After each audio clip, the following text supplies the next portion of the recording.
So now you got the bigger, sexier projects, you're getting more stuff, and then somebody gets really excited about that next big, giant, sexy project. Oh man, we've been wanting to work with that client.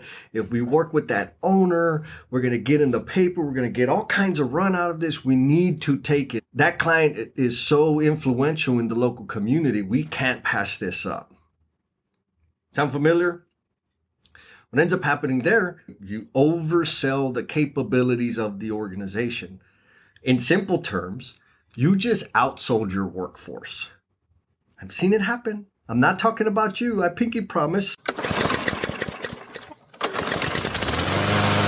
What's going on, L&M family? I got a solo cast for you today, and I'm going to be diving into, I don't even know what to call it. It's like the indigestion trap. And when I say indigestion, there's a saying out there that most businesses don't die from starvation.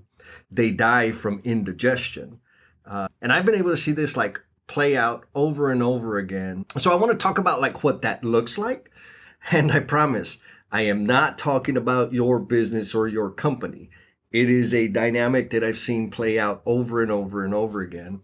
And also want to give some ideas at the end of it about what I think or what I've seen work in mitigating that the failure or the collapse of the business. Like what's really more important, sure, the failure and the collapse of the business is not good, but it's the quality of life that people lose when they're in this cycle and in this trap, right? The frustration, the defeat, the failure, the low sense of self, all of those things ain't good. And so if you're new here, I'm Jesse, and usually I interview amazing people so that we can learn their tips and tricks and how they carve their unconventional path to success. And every now and then I do a solo cast. And so here we go. Here's the deal. New team, new business, new organization in a new market. They just came into town. They got a new boss, new department head, new VP came in to take over. You know the deal. Something big has happened. And all of a sudden, they've got a plan. They've got a different way they want to approach things. It sounds like it's going to work. They start doing it. Then they get some traction, right? All of a sudden, the market starts responding and saying, man, like they like us. Okay. Start building some credibility. They get some projects. They get some work. They deliver on the things that they promised. And then they start getting bigger and sexier projects because now they've got a name for themselves and people are reaching out and saying, hey, we heard about you, or we worked with you on the last project. We want to do another project with you. And things are good. Things are humming. Now, what's happening here is the business is starting to grow. And what I mean by that is the number of people required to deliver the work is growing at this time. So what's also happening while this credibility, more business, getting recognition, developing a brand is happening, the need for more people is beginning to grow. That doesn't mean that you're out hiring people, right?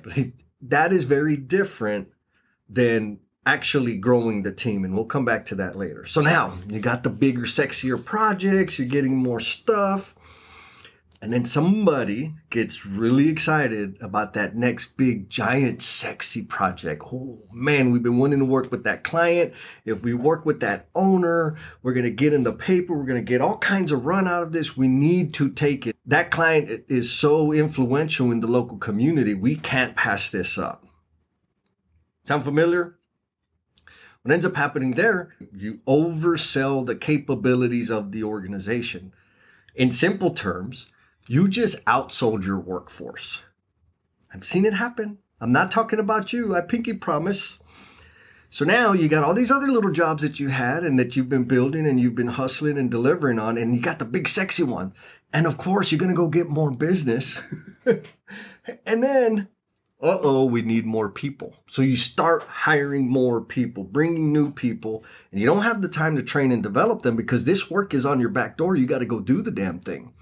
So what do? You hire experienced hires, people that have been in the industry doing the roles that you need, but they've been doing them for someone else. And what that means is they've been doing it differently. Again, none of one of those points we're going to come back to. The next thing that happens is your customers, the customers that everybody was working so hard to build relationships with and build trust with, start having an inconsistent experience. They start wondering, like, wait a minute, this isn't what it was like on the last project. Wait a minute, this isn't what so-and-so told me about. Like, these people are just like everybody else. That ain't no good. And so what happens? You lose credibility in the market. Not because you were trying to. We'll talk a little bit more about why I think, like the why behind losing the credibility. You start losing credibility, your warranty, quality, experience starts getting more and more diluted. So you got callbacks, you got cancellations, you start losing business. That's no bueno. And now, because you went in a frenzy to hire people, you got all these people that you've got to carry, and that creates this whole other thing that is like less than awesome.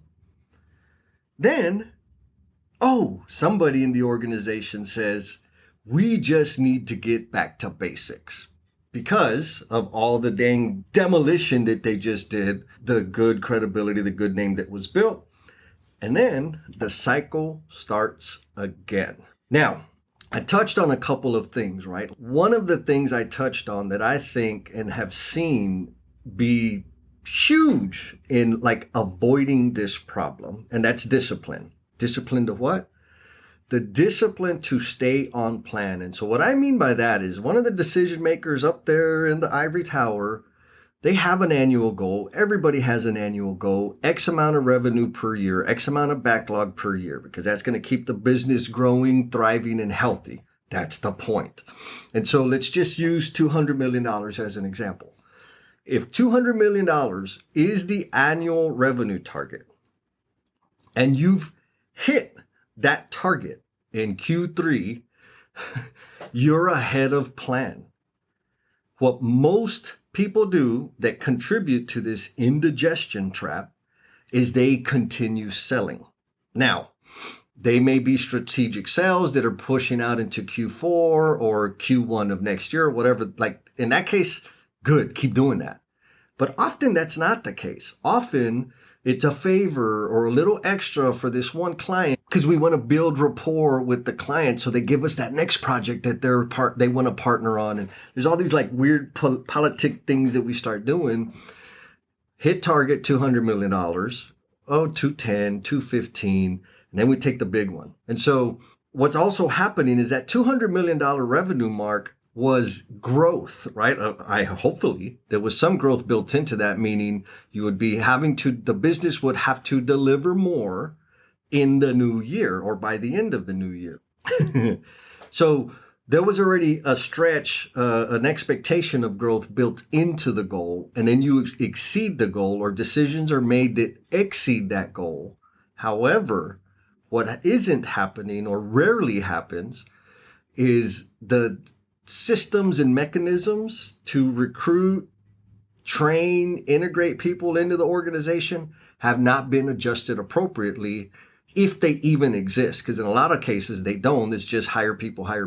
That's what I am saying is the number one contributor to the problem. Not necessarily the people, but the lack of discipline in pursuing or exceeding that revenue goal. Because it's easy to say, yes, let's sign that letter of intent. Here's the deal. Let's start moving forward. That's way easier than it is to say, wait a minute. How many people do we have? How many people need to do that? How many more people do we need? And here's the thing. How long is it going to take us to acquire, find, recruit a new experienced hire, integrate them into our system, meaning teach them how to do the things the way we do them so that they can deliver a consistent experience to our client and to the people that have been recommending us. That's the trick. Yes, you can hire new people. And when you grow, what I've seen is when they grow faster or beyond their britches, right? They see that big fat happy bonus at the end of the year. Let's go get that bad boy. They're not considering that, yes, you got to hire people. You don't have time to hire like fresh people out of university, out of high school, or out of trade school. You're going to hire experienced people because you don't have time to help them develop the core skills to do the job. But the problem with that is those people know how to do that from a different context, a different definition, a different way of doing that.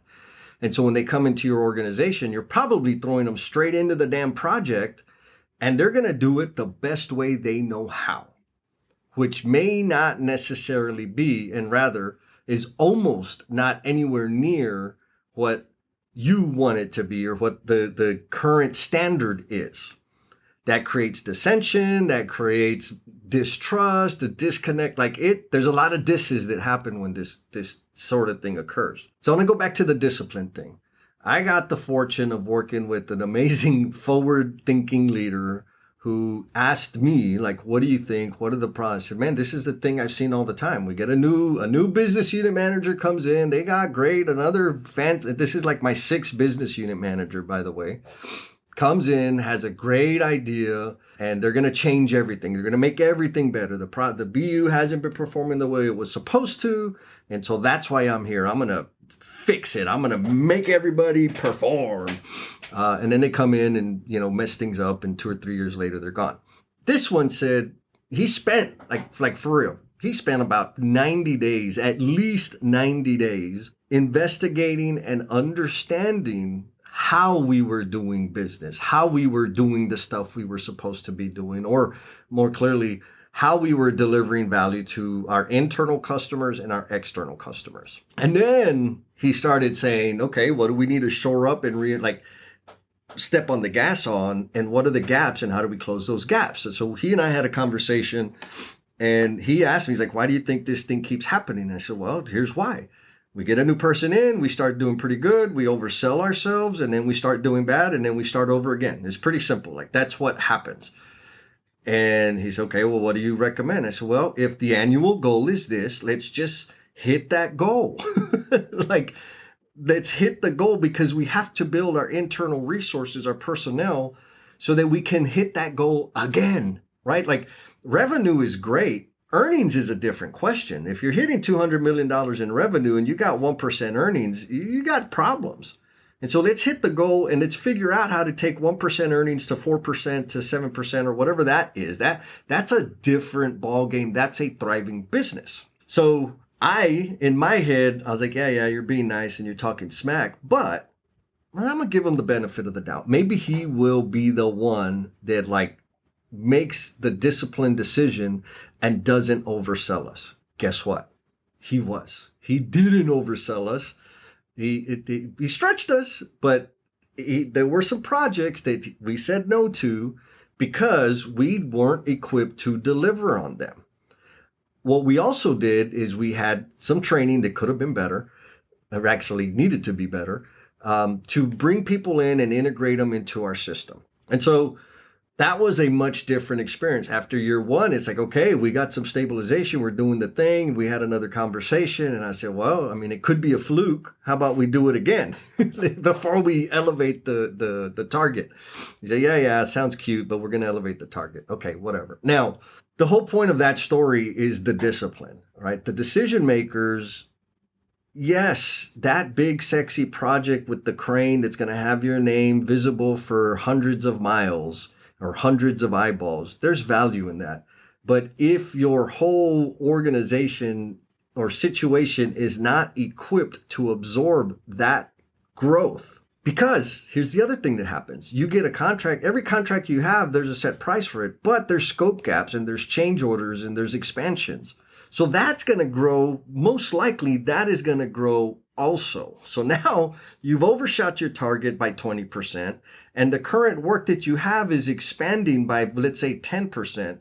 So now there's a 30% unplanned growth or bubble that you have to deal with. And all the while, you're not growing your people, your departments, your capacity within the different departments and all the role players to execute at that level. And so one part of the answer in Jesse land anyways, is to have that discipline to stay on plan and not oversell your work. If you're a decision maker, you don't get to say, rather, if you're a real leader, like OG leader, you don't get to say that's not my problem. That's not my part of the business, because absolutely it is your problem. You just don't feel the worst part of that pain. The other part is this. A lot of folks like to think that there's a talent problem in the industry. There's people that generational and all this other rigmarole. And I know this to be a fact. If I were to give you all the talent that is available in your town, you could not predict whether they would be extremely successful, moderately successful, or poor once they hit the project. It's a matter of who they end up getting set with. If they get on a team or a leader that regularly invest in their people, support them, and develop them, they're gonna be successful regardless of their talent level. If they get on a team that's just living by the hair of their chin, that person is gonna have the same experience. If they get on the low performing team that's just, you know the ones, guess what? That new hire is also gonna suck. And so it's not a talent problem, it's a system problem. Very few departments, I'm not even going to say companies, very few departments or leaders of a department or a specific segment of the business know precisely or even roughly how long it takes to bring in an experienced hire, integrate them to the processes, systems, controls, measures that organization uses or that team abides by so that they can be successful within the new company. Very few people know what that is. Most people are going to refer to that as onboarding, and they think it's an HR responsibility, which I don't agree with that at all. Onboarding to the company is one thing. Onboarding or integration into the department or the specific team to the specific role is an entirely different thing. And so that's my thought. If you want to break the indigestion trap, if you want to see or maybe kick this idea around with the people you work with, if you've seen this cycle happen, right? Maybe not you never experienced it, but you know somebody that has. I would ask them, how many times do we exceed our annual goal, our growth goal, or our revenue target? By how much? And then the follow-up question to that is, okay, what is our system or method to integrate people into the specific roles so that we can deliver a consistent experience to our clients or to the people that are buying from us? What's it going to take to build that system? I tell you right now, it is way easier to build the system of integrating people and helping them understand the core functions, the core responsibilities, the core tech stack, all of those things. It is much easier to do that. And that ain't easy, but it's way easier to do that than it is for the decision makers in the business development sales department to exercise discipline and not oversell themselves. So if you want a place to start, my recommendation is start on the system, the method, the way that you bring experienced hires in, run some, do it a bunch and figure out, I bet money, and I've seen it done and I've been a part of doing it. You can get that timeline down to about 6 weeks. New hire, has experience, done the role for other people, some people call it brainwashing, whatever you want to call it, get them through that training, through that integration period. And then on the other side of that 6 weeks, they can go execute. They can go do it precisely the way you expect them to do it. But you got to start. So if you think I'm nuts, let me know. I appreciate you taking the time to listen to my little rant here. And again, I promise I am not talking about your company. Be kind to yourself, be cool, and we'll talk at you next time. Peace! Dang, you stuck around all the way to the end. And I hope the reason you stuck it all the way through was because you were getting a lot of value out of the conversation. I always get at least one, most of the time, a handful of good nuggets, good ideas, good perspectives that I can take and apply into my life going forward. That's the whole point. I want to share that with you guys and also highlight the amazing people that they are. And I want to end this by saying, if you feel like you've been living out a script that was written for somebody else and you feel like you're in the wrong skin, I know that life. And all I did was numb myself to make it through to another day, which if you're there, you know how hopeless that feels. I want to recommend that you check out Becoming the Promise You Are Intended to Be. The stories in this book will help you know that you're not alone. They're my personal stories, like the real stuff that I went through, and I'm sharing them because it helps keep me sober. It helps me contribute my gifts and my talents in service to others. It helps me turn my failures, my shame, my embarrassment into something useful and positive. So check it out. Be kind to yourself, be cool, and we'll talk at you next time. Peace.